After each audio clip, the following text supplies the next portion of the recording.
Dahulu kala di Provinsi Jawa Timur terdapat sebuah kerajaan. Kerajaan tersebut dipimpin oleh seorang raja yang adil dan bijaksana. Ia memiliki putra yang gagah bernama Raden Banterang. Kegemarannya adalah berburu.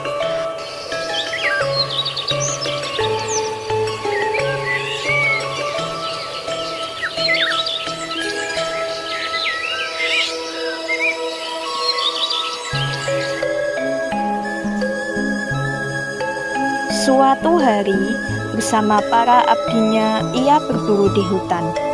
Setibanya di hutan, nampak seekor rusa. Apa itu? Wow, itu rusa yang cukup besar. Jangan lari kau. Rusa itu masuk ke dalam hutan. Raden Banterang segera berlari mengejar hewan buruannya tersebut. Tanpa disadari, Raden Banterang telah jauh meninggalkan para abdinya di belakang. Ia pun beristirahat sejenak di dekat sungai.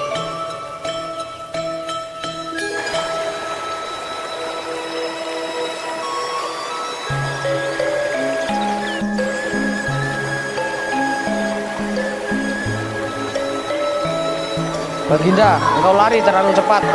Oh, maafkan aku. Kala sedang menikmati istirahatnya, tiba-tiba dari balik pohon muncul seorang wanita cantik. Siapa gerangan gadis itu? Gadis itu tampak kelelahan seperti dikejar sesuatu. Tertegun akan kecantikannya, Raden Banterang pun bertanya pada gadis jelita tersebut. Bidadari kayangan atau manusiakah, Adinda? Saya seorang manusia, Tuan. Nama saya Raden Banterang. Siapakah Adinda? Namaku Surati, dari Kerajaan Kalungkung. Saya berada di tempat ini karena melarikan diri dari musuh. Ayah saya telah gugur dalam mempertahankan mahkota kerajaan. Mendengar cerita Surati, Raden Banterang teringat ayahnya pernah berseteru dengan raja dari Kerajaan Kalungkung dan berakhir dengan tewasnya Raja Kalungkung. Oh, aku turut berduka untuk ayahmu. Maafkan saya kalau saya lancang. Namun, bersediakah Adinda untuk tinggal bersamaku? Hidup di hutan sendiri tentu akan berbahaya untuk seorang putri seperti Adinda. Baiklah, Raden Banterang. Surati pun diajak Raden Banterang ke istananya. Di samping cantik, Surati juga ternyata pribadi yang ramah. Keramahan Surati itu membuat Raden Banterang berani mempersunting Surati. Seluruh rakyat menyambutnya dengan sukacita. Mereka pun hidup bahagia. Suatu ketika, Surati hendak berjalan-jalan di luar istana. Tiba-tiba, seseorang memanggil namanya.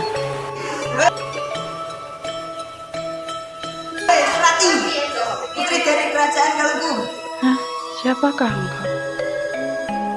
Apakah kau tidak mengenaliku? Suara itu, kakak, Kak Rupaksa. Syukurlah ternyata kakak masih selamat. Ya, aku selamat. Aku telah mendengar kabar bahwa kau menikah dengan putra Raja Blambangan, raja yang telah membunuh ayah kita. Ini saat yang tepat untuk kita balas dendam. Maaf kak, aku tidak setuju. Balas dendam tidak akan menyelesaikan masalah. Lagi pula, aku telah ditolong oleh Raden Banterang. Tidak mungkin aku mengkhianatinya. Kau memang gadis yang keras kepala. Baiklah jika itu maumu. Tapi aku mempunyai satu permintaan. Bawalah ikat kepala kerajaan ini sebagai kenang-kenangan. Taruhlah di dalam lemari agar kau tetap ingat rumah kita dulu. Rupaksa pun meninggalkan adiknya dengan sebuah ikat kepala peninggalan kerajaannya dulu.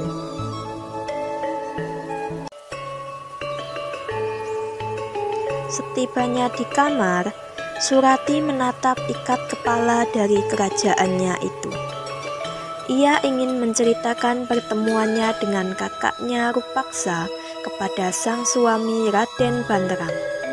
Namun, suaminya tersebut masih belum pulang dari berburu. Ia pun menyimpan ikat kepala tersebut ke dalam lemari sesuai permintaan sang kakak.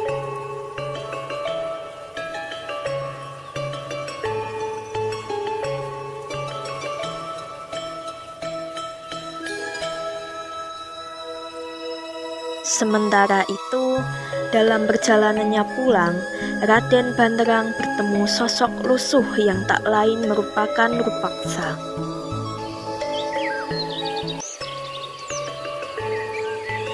Raden Banterang, kuberitahu suatu padamu. Siapa kau, pria tua?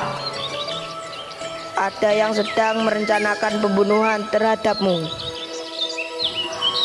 Apa maksud perkataanmu, wahai pria tua? Orang terdekatmu, yakni istrimu, sedang merencanakan pembunuhan terhadapmu bersama kakaknya yang selama ini menghilang. Jika kau tak percaya, periksalah lemari istrimu. Di situ kau akan menemukan ikat kepala sang kakak dari kerajaan Kalunggung. Terhasut akan ucapan Rupaksa, Raden Banterang segera lari menuju istana untuk membuktikan perkataan Rupaksa.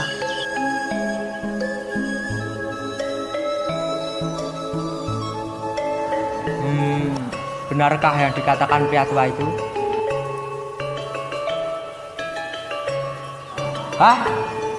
Ada. Ini ikat kepala kerajaan Kalunggung.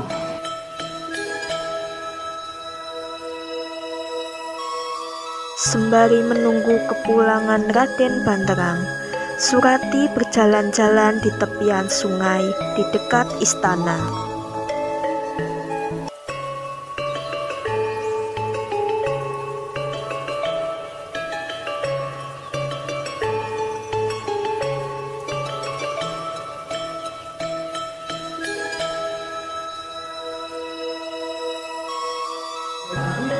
Di situ kau rupanya, Surati.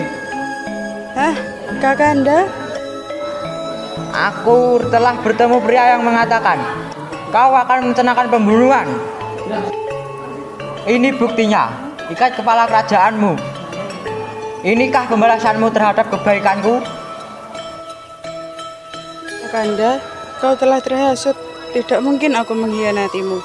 Aku bisa menjelaskan semua ini. Cukup. Kau telah merencanakan ini semua. Kakanda, jika air sungai ini menjadi bening dan harum baunya, berarti Adinda tidak berbohong. Tetapi jika tetap keruh dan bau busuk, berarti Adinda berbohong. Selamat tinggal, Kakanda. Akhirnya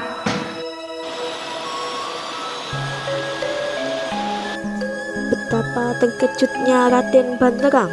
Sungai yang mulanya berwarna keruh seketika berubah jernih dan berbau harum. Ini membuktikan bahwa Surati tidak berbohong. Ia meratapi kematian istrinya dan menyesali kebodohannya, namun sudah terlambat.